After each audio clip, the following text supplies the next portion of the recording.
Right. ఇక తెలంగాణ రాష్ట్ర వ్యాప్తంగా పూర్తి స్థాయిలో కూడా ఎల్బీ స్టేడియంలో రేవంత్ రెడ్డికి సంబంధించి ప్రమాణ స్వీకారోత్సవానికి అయితే రంగం సిద్ధమైతుంది. ఒకసారి మీరు పూర్తి స్థాయిలో కూడా చూడొచ్చు. పార్టీకి సంబంధించిన కార్యకర్తలు ఇప్పటి నుంచే ఇక్కడికైతే చేరుకుంటున్న పరిస్థితి అయితే కనబడుతుంది. మొత్తానికి కాంగ్రెస్ పార్టీ అధికారంలోకి రావడం ఒక సంచలనంగా మారిపోయింది. తెలంగాణ తీర్పుకు సంబంధించి ఎలా ఉండబోతుంది? కాంగ్రెస్ పార్టీకి సంబంధించిన నాయకులు ఏమంటున్నారు? ప్రస్తుతం మనతో సతీష్ గారు ఉన్నారు. వారితో మాట్లాడే ప్రయత్నం అయితే చేద్దాం. ఎలా ఉంది? ఖచ్చితంగా తెలంగాణ రాష్ట్రంలో గత 9.5 సంవత్సరాల నుంచి ప్రజాకంటక పాలన కొనసాగింది.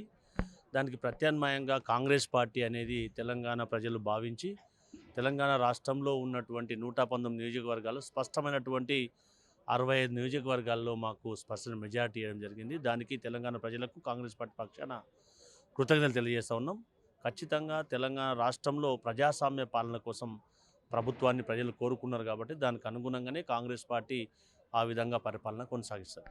ఎలా అనిపిస్తుంది? అంటే ప్రజల తీర్పుకు సంబంధించి ఓ పక్కన మీరైతే సంతోషాన్ని వ్యక్తం చేస్తున్నారు. అదే సంతోషాన్ని తెలంగాణ ప్రజలకు మీ సంక్షేమ పథకాల ద్వారా అమలు చేసి వాళ్ళకి సంతోషాన్ని ఇచ్చే అవకాశం ఉంటుందా? ఖచ్చితంగా తెలంగాణ ప్రజలు గడీల పాలన వద్దు, ప్రజాపాలన కావాలి, ప్రజా సంక్షేమ పాలన కావాలనే ఉద్దేశంతో వారు ఈ తీర్పునియడం జరిగింది. దానికి అనుగుణంగానే మా ముఖ్యమంత్రి రేవంత్ రెడ్డి గారు ఏదైతే ప్రజాభవన్గా మా సెక్రటరియట్ను అనౌన్స్ చేయడం జరిగింది. ప్రగతి భవన్ కాదు, ప్రజాభవన్ ఇది.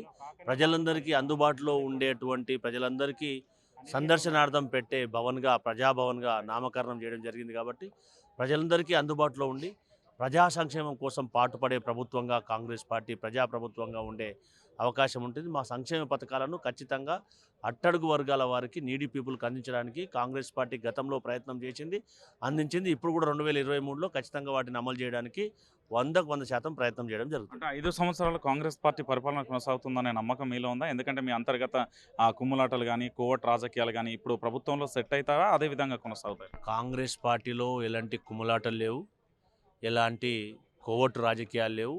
ఇంట్లో గెలిచి రచ్చ గెలవాలని దానికి ప్రత్యక్ష నిదర్శనం కాంగ్రెస్ పార్టీ. ఆల్రెడీ 2 రోజులలోనే మా సీఎం అభ్యర్థిని ఏఐసిసి డిసైడ్ చేయడం జరిగింది. కాబట్టి దాని గురించి ఆలోచించవలసినటువంటి అవసరం లేదు. ఖచ్చితంగా 5 కాదు, మరో టైం కూడా ఖచ్చితంగా కాంగ్రెస్ పార్టీ తెలంగాణలో అధికారంలోకి వస్తుంది. 10 సంవత్సరాలు ఖచ్చితంగా తెలంగాణ రాష్ట్రాన్ని కాంగ్రెస్ పార్టీ ఏలబోతుంది.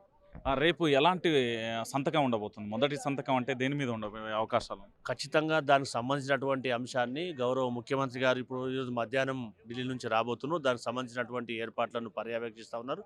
దానికి అనుగుణంగా కావాల్సినటువంటి ఫైళ్ళను సిద్ధం చేస్తూ ఉన్నారు. ఖచ్చితంగా 1-2 ఏవైతే మా సంక్షేమ పథకాలను వాటిపైన సంతకం చేయడానికి అవకాశాలు ఉన్నాయి. థ్యాంక్ యూ అండి. రైట్. చూసారు కదా మొత్తానికి రాష్ట్ర ప్రభుత్వం అయితే ఏర్పాటు చేయబోతున్నారు. వాళ్ళు అయితే సంతోషాన్ని అయితే వ్యక్తం చేస్తున్న తీరైతే కనిపిస్తుంది.